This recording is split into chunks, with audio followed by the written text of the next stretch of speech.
Laut dalam itu, kalau boleh dibilang, adalah laboratorium alam terbesar dan tergelap di bumi. Di bawah sana nggak ada cahaya matahari, suhu super dingin, tekanan air bisa bikin kaleng penyok kayak tisu. Dan makhluk-makhluk aneh yang ukurannya bisa bikin kamu mikir, ini beneran ikan atau monster purba?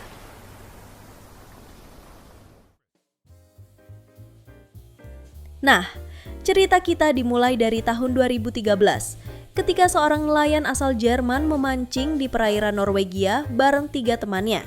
Saat itu, dia merasa seperti sedang menarik sesuatu yang super berat. Awalnya dia berpikir itu kapal selam, saking susahnya ditarik. Ikan itu ngelawan selama 1,5 jam penuh sebelum akhirnya berhasil muncul ke permukaan. Tapi begitu mereka lihat ukurannya, langsung pada bengong. Itu ikan, tapi terlalu besar buat dibawa ke atas kapal. Jadi mereka ikat talinya ke ekornya, lalu seret ke darat. Dan pas sampai di sana, ikan itu harus ditimbang pakai crane. Ya, crane, kayak yang buat bangun gedung itu. Ternyata itu adalah ikan halibut Atlantik dan beratnya 515 pon atau sekitar 233 kg. Dan ikan ini yang tertangkap secara nggak sengaja membuka pintu untuk menjelaskan salah satu misteri besar yang disimpan laut selama jutaan tahun. Kita bakal bahas semua ini dan lebih dari itu. Kita akan telusuri alasan kenapa banyak makhluk laut dalam yang gede-gede banget, kenapa ada ikan yang dianggap pertanda sial di Jepang, kenapa beberapa hewan lebih suka hidup di laut daripada di darat, siapa yang berhasil nyibulin aturan evolusi, dan masih banyak lagi fakta-fakta aneh tapi nyata yang dijamin bikin kamu mikir, loh kok bisa?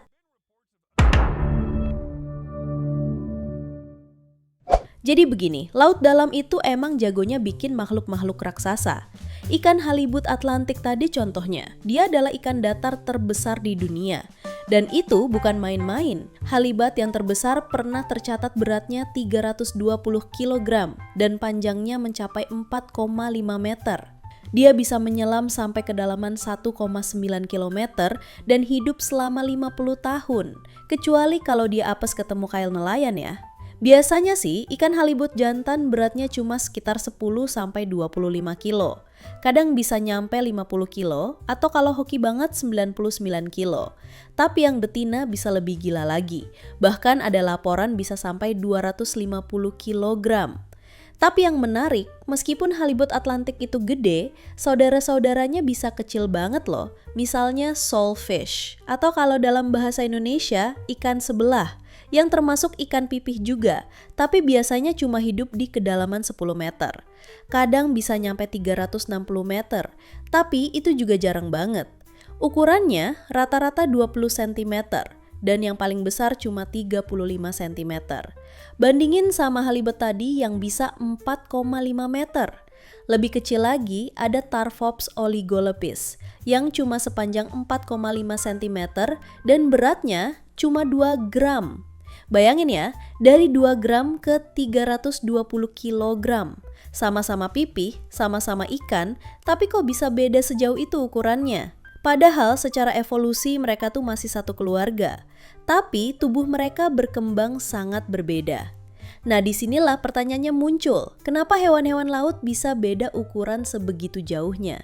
Jawabannya ternyata ada hubungannya dengan lingkungan tempat mereka tinggal, dan terutama karena mereka hidup di air. Ya, air itu punya efek yang luar biasa terhadap pertumbuhan tubuh. Kamu pasti pernah ngerasakan pas berenang tubuh terasa lebih ringan? Nah, di laut, efek itu jauh lebih terasa karena air laut lebih padat. Jadi tubuh hewan gak terlalu terbebani oleh gravitasi. Itulah sebabnya makhluk-makhluk seperti paus bisa tumbuh segede itu. Kalau mereka hidup di darat, organ tubuh mereka gak akan kuat menopang berat badannya. Tapi di air, tubuh mereka disokong oleh gaya apung, jadi bisa berkembang lebih besar. Dan ngomong-ngomong soal kecepatan tumbuh besar, Cetacea, kelompok hewan laut seperti paus dan lumba-lumba adalah juara dalam hal evolusi. Dibanding hewan darat, mereka bisa tumbuh 1000 kali lebih besar dalam waktu evolusi yang jauh lebih singkat. Paus cuma butuh 3 juta generasi buat jadi sebesar sekarang. Bandingin sama hewan darat yang butuh 24 juta generasi. Tapi kalau mereka pengen jadi kecil, itu jauh lebih gampang. Peneliti bilang, proses menyusut bisa terjadi 30 kali lebih cepat dibanding membesar. Karena pada dasarnya, semua mamalia berawal dari satu sel kecil dan tumbuh secara bertahap. Jadi untuk jadi kecil, mereka cuma perlu berhenti tumbuh lebih awal. Simpel kan?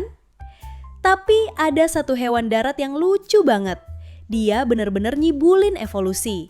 Namanya shrew atau celurut, hewan pemakan serangga bertubuh kecil yang berpenampilan mirip tikus. Celurut ini hewan kecil yang gak suka ribet. Mereka gak nyimpen makanan, gak hibernasi kayak hewan kecil lain. Mereka lahir di musim panas, tumbuh cepat, dan pas musim gugur mereka menyusut. Beneran, mereka mengecil sampai 10-20% dari ukuran aslinya. Bahkan organ dalamnya ikut mengecil, jantung, hati, otak semua ikut kecil. Lalu pas musim semi, mereka tumbuh lagi. Tapi otaknya nggak pernah balik ke ukuran semula. Jadi setiap tahun otaknya menyusut, waduh. Tapi mereka cuma hidup sekitar 2 tahun sih. Jadi mungkin mereka nggak sempat ngerasa, kok aku tambah lemot ya. Nah sekarang kita balik ke laut. Fenomena yang kita bahas hari ini disebut deep sea gigantism, yaitu kecenderungan makhluk laut dalam untuk tumbuh jadi raksasa. Di kedalaman dan suhu dingin, makhluk-makhluk seperti cumi-cumi, laba-laba laut, cacing laut, dan bahkan ikan pipih bisa tumbuh dengan ukuran yang bikin orang merinding. Contoh berikutnya yang seru banget adalah giant oarfish. Bentuknya panjang, lentur, kayak pita atau ular laut. Dia tinggal di kedalaman sekitar 1 km dan panjangnya bisa mencapai 8 meter. Bahkan pernah dilaporkan ada yang sampai 15 meter loh.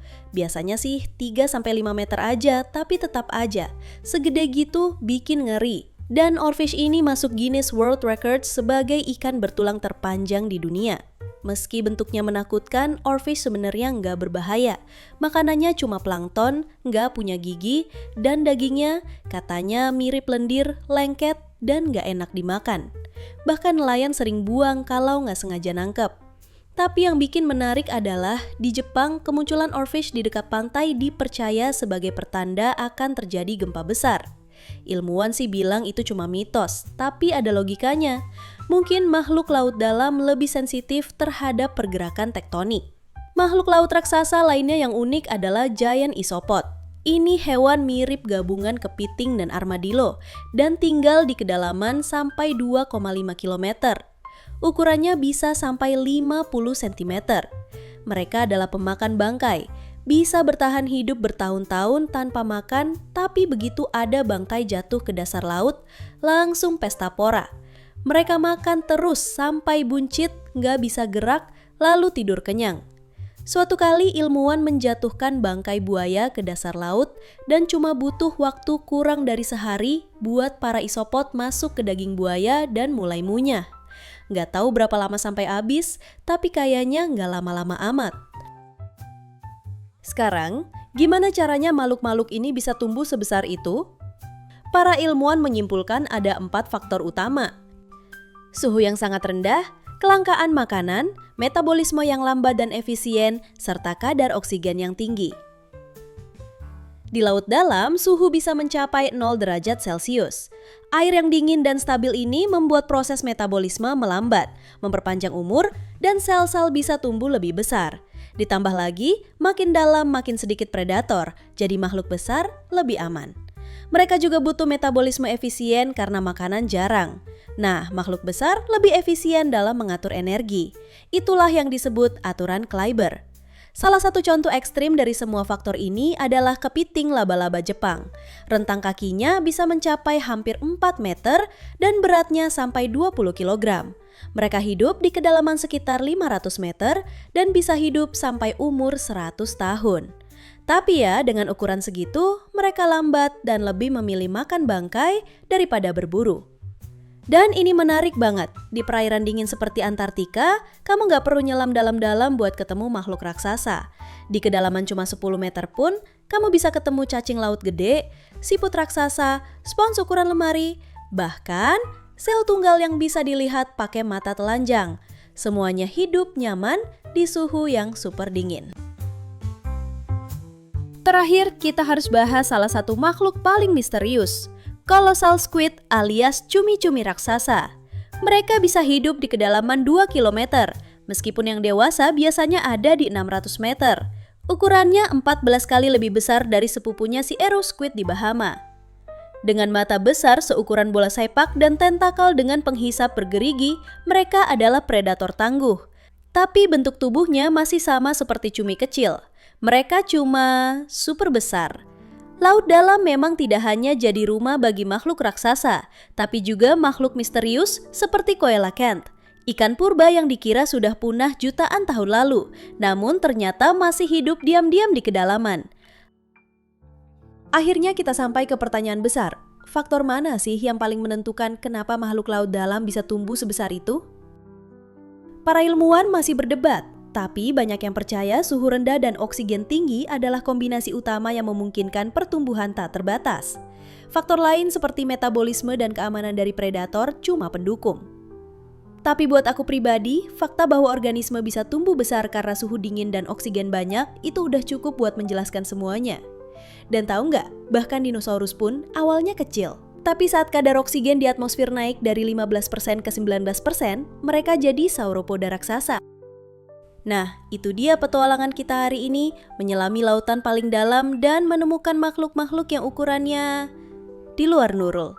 Dari ikan pipi seberat motor sampai cumi-cumi raksasa yang matanya segede bola sepak.